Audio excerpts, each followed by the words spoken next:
ये देखते हैं इंटरनल कंट्रोल टेस्टिंग डिविएशन और रिस्क मैनेजमेंट को क्या है ये।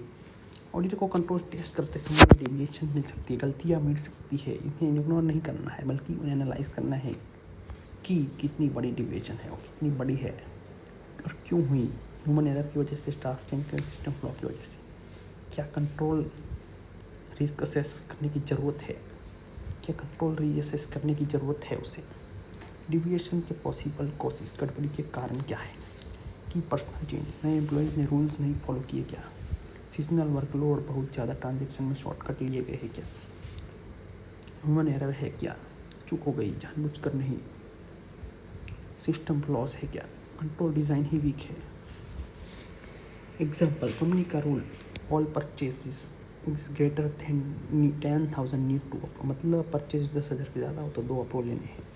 उसमें गलती क्या है, ऑडिटर में पता चला कि 10 में से 3 इनवॉइस पर सिंगल अप्रूवल था, मतलब 10,000 के ज़्यादा के जो 10 अप्रूवल थे वहाँ पे जिसमें 2 अप्रूवल लेना था उसमें 3 में सिंगल अप्रूवल ही था। कॉज न्यू अकाउंटेंट को प्रोसेस का पता ही नहीं था। अब ऐसा प्रोसेस का पता ही नहीं चला अकाउंटेंट भड़वे को। ऑडिटर क्या करे इसमें, इंक्वायरिंग करो यार, एम्प्लॉय से पूछो ये डिविएशन क्यों हुई, क्या ट्रेनिंग की कमी है, रीटेस्ट करो, फिर से चेक करो, स्टाफ चेंज के बाद के पीरियड को स्पेसिफिकली टेस्ट करो।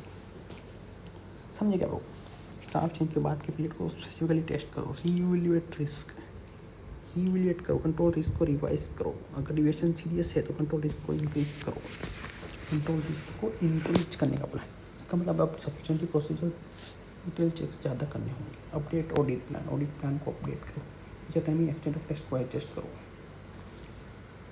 एग्जाम्पल, अगर परचेज अप्रूवल वीक है तो मोर इनवॉइसेस चेक करो। Critical thinking four auditors, critical thinking करना है ऑडिटर का। Isolated deviation versus systematic issue, एक दो मिस्टेक शायद ह्यूमन एरर हो सकता है, बार बार में से सिस्टम ही फेल है भोसड़ी का। टाइमिंग मैटर्स, अगर डिविएशन किसी स्पेसिफिक पीरियड जैसे न्यूज़ ये कुछ में हुई तो टाइम फ्रेम को फोकस में लो। इम्पैक्ट ऑन ऑडिट रिपोर्ट, कम डिविएशन मतलब कंट्रोल रिस्क लो रहेगा। समझा गया, डिविएशन कम आई तो कंट्रोल रिस्क कम है, ऑडिट एफिशिएंट होगा। ज़्यादा डिविएशन तो कंट्रोल रिस्क हाई है, मतलब ज़्यादा सब्सटेंटिव मतलब ऑडिट कॉस्टली लेंदी होगा। एग्जाम्पल, अगर टेस्टिंग में पता चले कि बैंक रिकन्सिलिएशन गलत है तो कंट्रोल रिस्क को बढ़ा दो। कैश ट्रांजेक्शन एक्स्ट्रा टेस्ट करो, जैसे बैंक स्टेटमेंट डायरेक्टली वेरीफाई करना। Final tip for C student, deviation शब्द देखो, समझ जाओ कि कंट्रोल रिस्क रिवाइज करना है।